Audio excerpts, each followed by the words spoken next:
आज की कहानी है चंद्रदेव से मेरी बातें। लेखिका है राजेंद्र बाला घोष।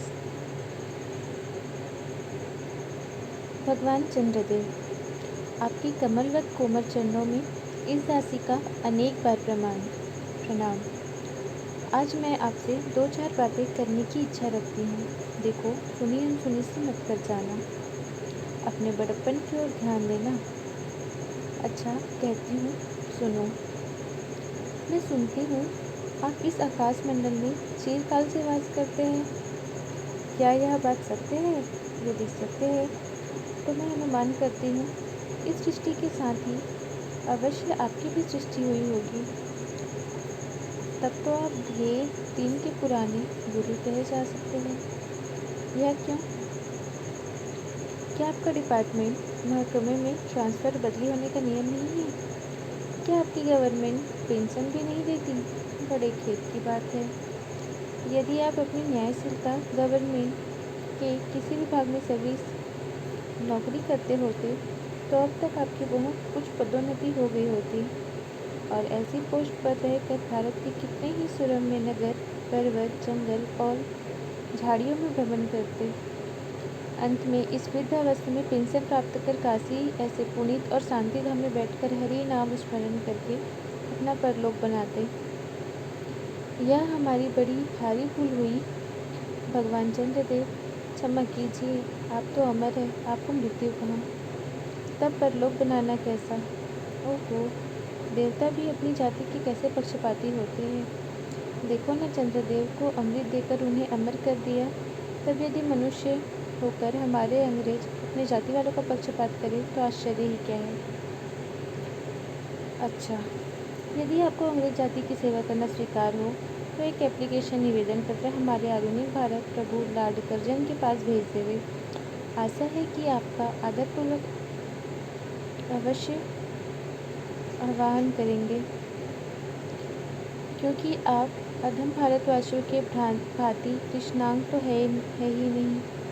जो आपकी इच्छा नौकरी देने में उनको गौरांग जाति कुपित हो उठेगी। और फिर आप तो एक सुयोग्य, कार्यदक्ष, परिश्रमी, बहुदर्शी, कार्यकुशल और सरल स्वभाव महात्मा है। मैं विश्वास करती हूँ कि लॉर्ड कर्जन हमारे भारत के स्थायी भाग्य विधाता बनकर आएंगे।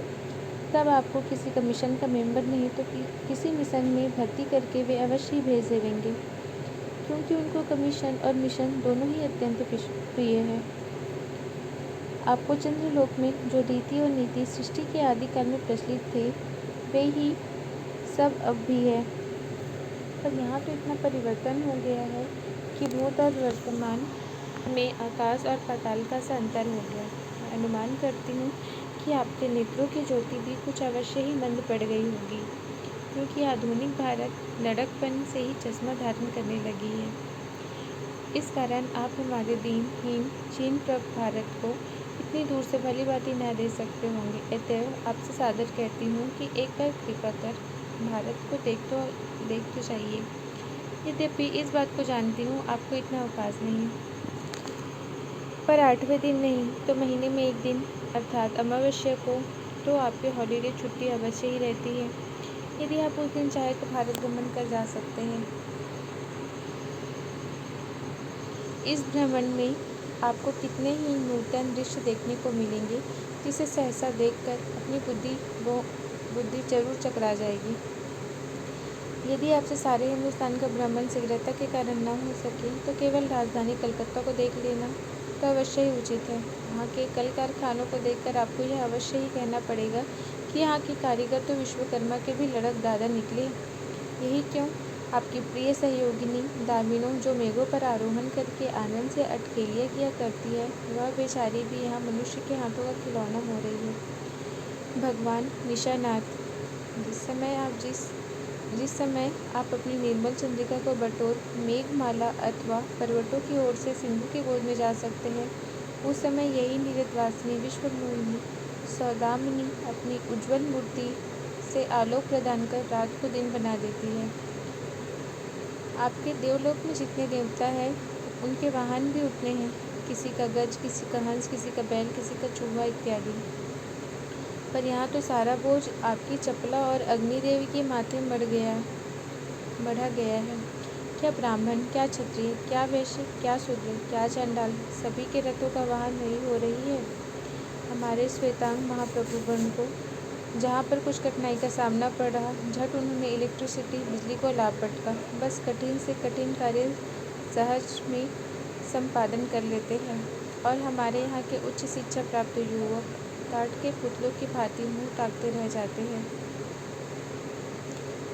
जिस योम वासिनी विद्युत देवी को स्पर्श तक करने का किसी व्यक्ति का साहस नहीं हो सकता, वही आज पराये घर में आश्रिता नारियों की भांति ऐसे दबाव में पड़ी है कि वह चू तक नहीं कर सकती। क्या करे? बेचारी के भाग्य में विधाता ने दासी वृत्ति ही लिखा था। हरिपदोद्भवा त्रैलोक्य पावनी सुरसरी के भी खोटे दिन आए हैं। वह भी अब स्थान स्थान में बंधन ग्रस्त हो रही है। उसके वक्ष स्थल पर जहाँ तहाँ मोटे भेदाकार खंभ गाड़ दिए गए हैं।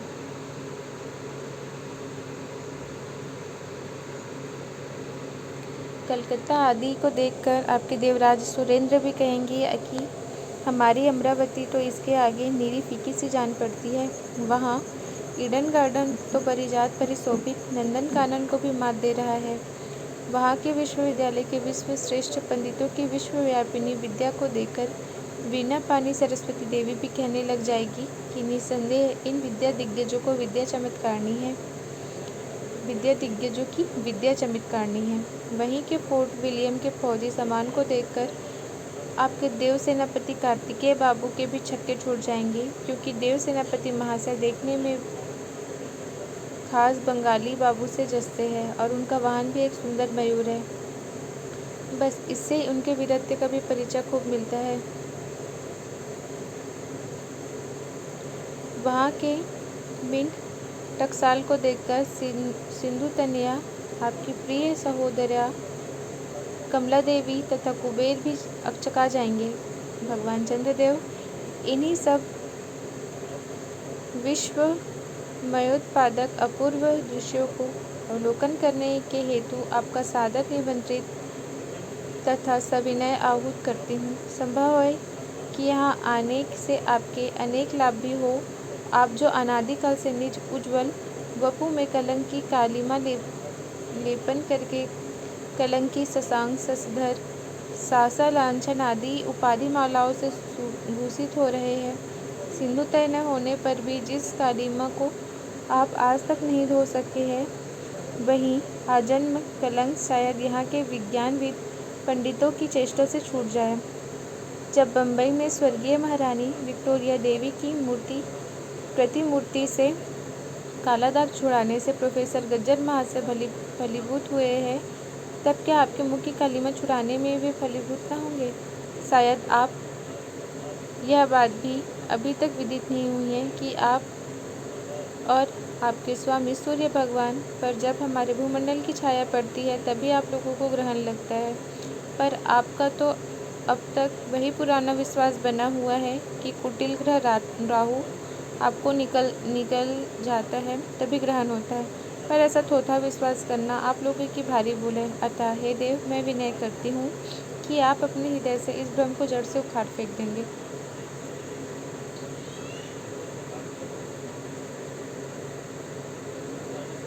अब भारत में न तो आपके और न आपके स्वामी भुवन भास्कर सूर्य महाशय के ही वंशधरों का साम्राज्य है और न भारत की वत्स्य श्यामला श्रवण प्रसूता मूर्ति ही है। अब तो आप लोगों के अज्ञात एक अन्य द्वीपवासी परम शक्तिमान गौरांग महाप्रभु इस सुविशाल भारतवर्ष का राज्य वैभव भोग रहे हैं। अब तक मैंने जिन बातों का वर्णन आपसे स्थूल रूप में किया है, वह सब इन्हीं विद्या विशारद गौरांग प्रभुओं के कृपा कटाक्ष का परिणाम है। यो तो यहाँ प्रतिवर्ष पदवी दान के समय कितने ही राज्य विहीन राजाओं की सृष्टि हुआ करती है, पर आपके वंशधारों में जो 2-4 महाराजा नाम मात्र के है भी वे काठ के पुतलों की भांति है। जैसे उन्हें उनके रक्षक नचाते हैं वैसे ही नाचते हैं। वे इतने भी जानकारी नहीं रखते कि राज्य में क्या हो रहा है, उनकी प्रजा दुखी है या सुखी। यदि आप कभी भारत भ्रमण करने को आए तो अपने फैमिली डॉक्टर धन्वंतरी महाशय को और देवताओं के चीफ जस्टिस चित्रगुप्त जी को साथ अवश्य लेते हैं। आशा है कि धन्वंतरी महाशय यहाँ के डॉक्टरों के सन्निकट चिकित्सा संबंधी बहुत कुछ दिशा का लाभ कर सकेंगे। यदि प्लेग महाराज ईश्वर न करे आपके चंद्रलोक या देवलोक में घुस पड़े तो वहाँ से उनका निकलना कुछ सहज बात न होगी। यदि अब चिकित्सा शास्त्र के बड़े बड़े पारदर्शी उन पर विजय नहीं पा सकते तब वहाँ आपके देवलोक में जड़ी बूटियों के प्रयोग से क्या होगा। यहाँ के इंडियन पीनल कोड की धाराओं को देखकर चित्रगुप्त जी महाराज अपने यहाँ की दंड विधि कानून को बहुत कुछ सुधार सकते हैं, और यदि बोझ न हो तो यहाँ से वे 2-4 टाइपराइटर भी खरीद कर ले जाएं।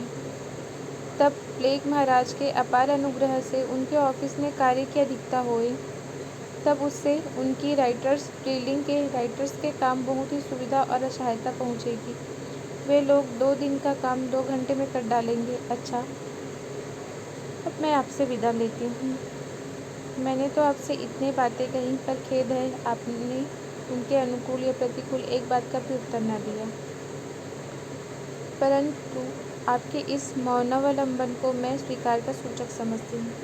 अच्छा, तो मेरी प्रार्थना को कबूल करके एक दफ़ा यहाँ आइएगा ज़रूर।